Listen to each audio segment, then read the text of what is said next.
And so consequently, you sit and you look at. When I was a little boy, we couldn't even be caught in Ferguson. We'd go out there and throw bricks at the little black jock. Pow! So one day, me and my man sitting around talking shit, man. I said, excuse me, wait a minute, man. Something ain't right. Jockeys don't have lanterns.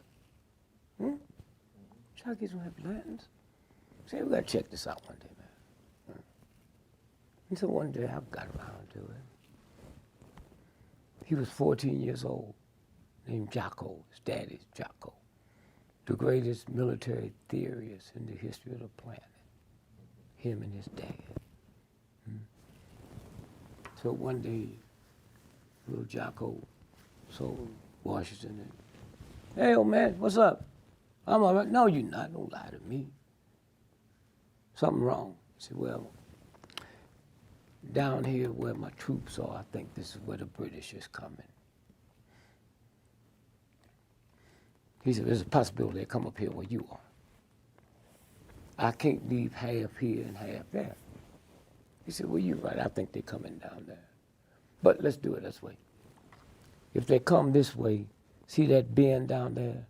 That's 3 hours. I'll see them. So, hand me that there. So let me take this lantern and I'll hold it. And if I do this here, then they're coming. You got 3 hours to get up here. Okay? So they came and Washington beat them up bad. So the next day he went up to thank Jocko. And Jocko had froze to death with the lantern. That's a symbol of loyalty. Okay? But they changed it around. That's what that is, a symbol of loyalty. This 14-year-old child.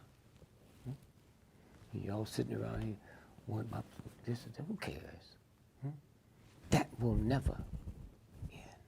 Stuff that I saw, because my mama told me to be quiet long enough.